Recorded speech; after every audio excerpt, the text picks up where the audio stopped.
तीन टकली बहुएं। शांति की आदत थी, वो सभी का बहुत मजाक उड़ाती।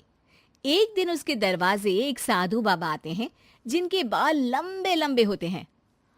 बेटी, बाबा भूखा है, कुछ खाने को दे दे।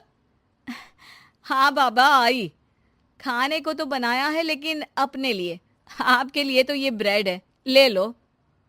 बेटी, बाबा रोटी खाना चाहता है। वो क्या है ना, सुबह से भिक्षा नहीं मिली, 2 रोटी तो बना दे। हाँ हाँ जरूर बना देती, ससुर है ना आप मेरे। वैसे बाबा, बालों में कौन सा तेल लगाते हैं जो इतने लंबे काले और घने बाल हैं? पहले राज बताओ, फिर मैं रोटी बनाती हूँ। बाबा को शांति की बात पर गुस्सा आ जाता है। तू बाबा का मजाक उड़ा रही है? जा, मैं तुझे श्राप देता हूं कि तू गंजी हो जाएगी।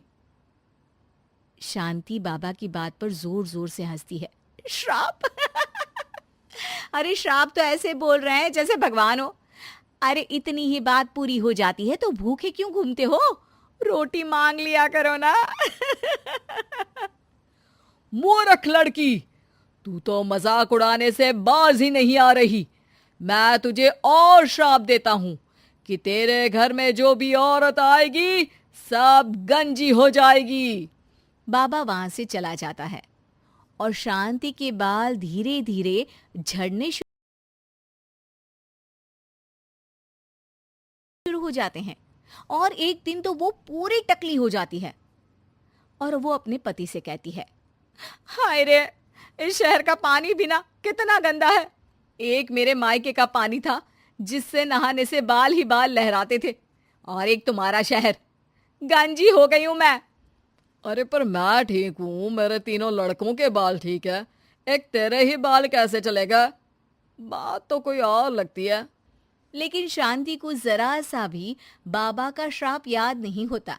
खैर, दिन बीतते हैं, शांति को विग लगाने की जरूरत पड़ जाती है और एक बार पड़ोसन आती है।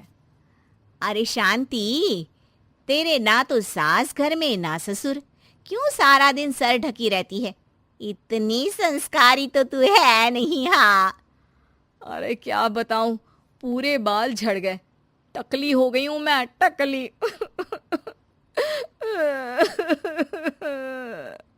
अरे अरे चुप कर शांति, कोई सुन लेगा।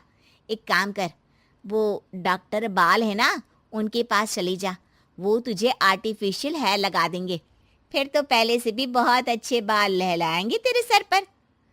शांति डॉक्टर के पास जाती है। डॉक्टर उसे हैरानी से देखता है। क्या हो गया डॉक्टर साहब, कभी टकली औरत नहीं देखी क्या? अरे देखी तो है, लेकिन इतनी टकली नहीं देखी। इतनी टकली से क्या मतलब है? टकली तो टकली होती है ना। अरे नहीं नहीं बहन, मैंने अपने 30 साल के करियर में ऐसी टकली नहीं देखी। अरे ठीक है, पहले मेरे सर में बाल उगाने का कितना लगेगा ये बताओ। डॉक्टर सर देखते हैं और कहते हैं, ना जी ना, कुछ नहीं हो सकता, आपके सर पर बाल उग ही नहीं सकते, अंदर तक बंजर है जी आपका सर। शांति मुंह लटकाकर घर आ जाती है। अब कभी वो नकली बाल लगाती तो कभी पल्ले से सर ढकती। दिन बीतते हैं और उसके तीनों लड़के बड़े हो जाते हैं। एक दिन शांति का पति कहता है, मैं सोच रहा हूँ तीनों की शादी एक ही साथ करवा दूं, खर्चे भी बच जाएंगे और 3 बहुएं एक साथ आ जाएंगी, क्यों? हाँ वो तो ठीक है, लेकिन मेरी एक शर्त है। अरे इस शहर में तीनों की शादी करवाएंगे और कल को दूसरे शहर की लड़कियों को यहाँ का पानी सूट नहीं किया तो, जैसे मैं गंजी हो गई वैसे ही वो तीनों भी हो जाएंगी तो। अरे तुम बेवजह डर रही हो, देखो मेरे और तीनों बेटों के बाल बिल्कुल ठीक है, ये सब बातें छोड़ो अब। खैर, शांति की 3 बहुएं आ जाती हैं। शांति ने खास करके उन लोगों को उनके बालों को देखकर ही पसंद किया था। मैंने तो टकली होकर पूरी जिंदगी काट दी, लेकिन तुम तीनों के बाल पूरे घर की शान होने चाहिए। किसी के भी बाल कम हुए तो वो मेरे घर में नहीं रहेगी। इस घर में प्यार और इज्जत के साथ रहना है तो अपने बालों का ख्याल रखना होगा। बड़ी बहू कहती है, जी माँ जी, आप चिंता ना करें, मेरे बाल तो इतने बेशर्म हैं कि मैं आज गंजी हो जाऊं तो कल ही बढ़कर घुटने तक आ जाएंगे। दूसरी बोल पड़ी, माँ जी, मेरे बाल तो कभी एक भी नहीं झड़े, चाहे मेरी माँ ने कितना ही चुटिया पकड़कर पीटा हो मुझे। अरे माँ जी, मेरी तो दादी के बाल आज भी ऐसे हैं। माँ के तो आपने देख ही लिए हैं, मेरे बाल की तो बिल्कुल ही चिंता न करें आप। शांति भी बहुओं के लंबे काले घने बाल देखकर खुश रहती, लेकिन ये क्या, माँ जी हाय रे, मेरे बाल के तो गुच्छे गुच्छे निकल रहे हैं। शांति हैरान रह जाती है कि ये क्या, पर फिर भी बाबा की बात उसे याद ही नहीं आती कि इस घर की किसी भी औरत के सर पर बाल नहीं होंगे। ऐसे ही दूसरी और फिर तीसरी बहू के बाल भी झड़ने लगते हैं। शांति सर पकड़कर बैठ जाती है। अरे शांति, क्या हो गया? अब क्यों परेशान दिख रही हो? अरे क्या बताऊं, पहले मैं टकली हो गई, अब मेरी तीनों बहुएं भी टकली होने वाली है। देख शांति, अब तो मामला कुछ और दिख रहा है। कहीं कभी किसी ने तुझे कोई श्राप तो नहीं दिया? अब शांति का माथा ठनकता है और उसे वो बाबा याद आ जाते हैं। अरे हाँ हाँ, वो बाबा आए थे 20 साल पहले। फिर शांति उसे सारी बात बता देती है, लेकिन उसके 2 ही दिन में उसकी बाकी की तीनों बहुएं भी गंजी हो जाती हैं। हाय रे, पापा ने कहा शादी करवा दी, मैं तो गंजी हो गई। ये सब सासू माँ को मिले उस श्राप के कारण है।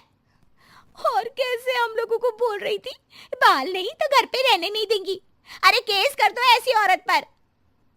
तीनों टकली बहुएं शांति के पास जाती है और उसे भला बुरा कहती है। माफ कर दो, क्या करूं